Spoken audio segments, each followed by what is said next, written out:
Hello there, this is Eiko from Apocalyptica and you are watching Alex Alicia Media on YouTube. Stay tuned. Let's see, I don't know if it's possible to get Cliff Burton's bass track, but might be very difficult. But let's figure out. And then suddenly Cliff Burton, himself is, is playing on our album, which is incredible.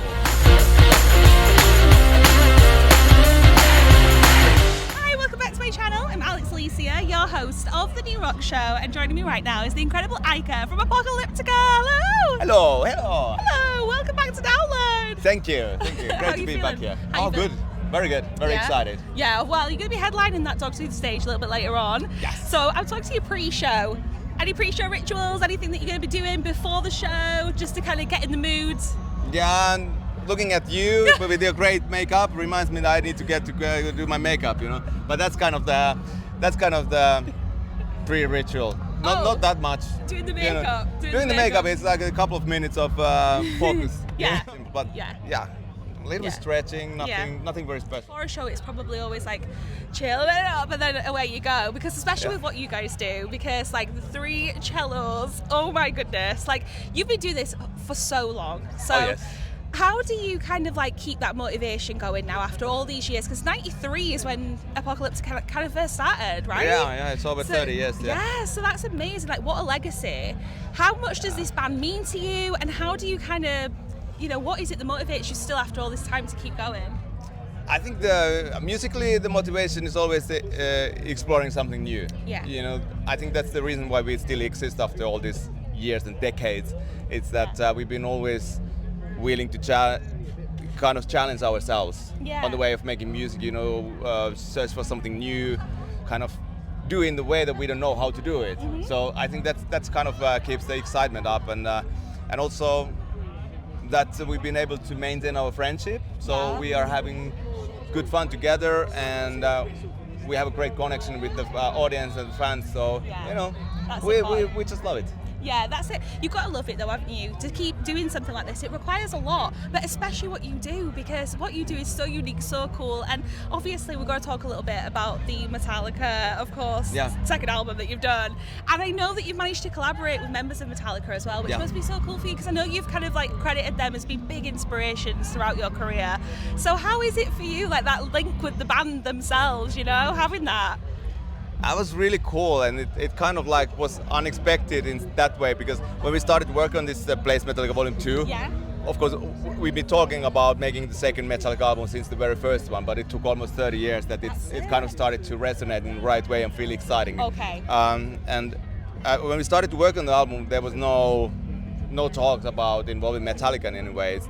But once we were working on the arrangements, then kind of these cool ideas started to pop up, and once we had a bunch of those, I was like, okay, I need to talk with Lars, and I just want to share the ideas and see what the guys think, and they were excited about the ideas. They were like, Lars was like, oh, I love the way you think, you always think out of the box, so this is exciting. Let's see, I don't know if it's possible to get Cliff Burton's bass track, but might be very difficult. But let's figure out. And then suddenly Cliff Burton, himself is, is playing on our album, which is incredible. Yeah. Or like James doing his narrator role on One and all these things. But it's kind of crazy and incredible, but then at the same time it feels really natural. Yeah, and it should. We became really good friends over time, and we always had this mutual respect for each other, and it's crazy. But as creative people, we are always like, okay, when something is done, after a little while you start to think, okay, what next? Okay, so is that where you're at right now as a band? Are you kind of already? Always, it's like, okay, yeah. Where is your head at right now as a group, as a collective, with what you're doing next? Can you talk about anything else? Because this is like, it's been a year. It's actually, is it almost the 1-year anniversary? Yeah, it was like Plays Metallica Vol.2. Yeah, like a couple of days ago. Congrats! Thank you. Thank you. Yeah, we've been really focused on touring with this. Yeah, you have been busy. We played like in 5 months. We played 80 shows in the winter. Okay, wow. In Europe and North America. So there was not so much energy to think about what happens next. And then I was busy in the spring. I scored 1 movie, full long feature.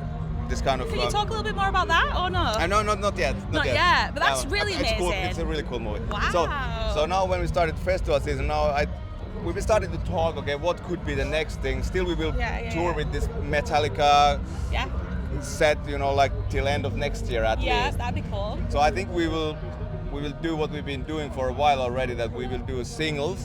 Like just individual collaborations with some people. Yeah. And at the same time, we work towards something that more wholesome, like an album kind of thing. Yeah. But I think also we started to think about the album also from the perspective of what would be ultimately the greatest Apocalyptica show like. What all aspects it would include.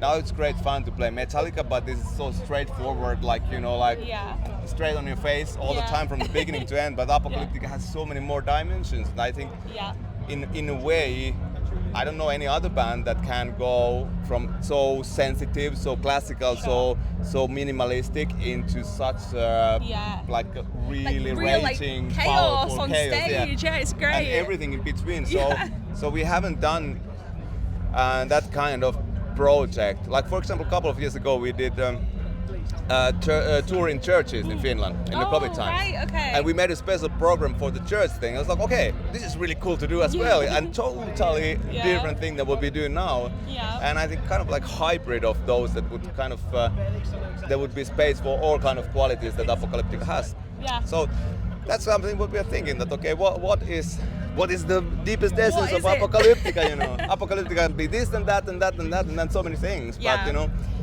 But We're excited. So it's exciting. That's it. We'll be excited when you find it and finally tell us and give it to us again. Oh, yes.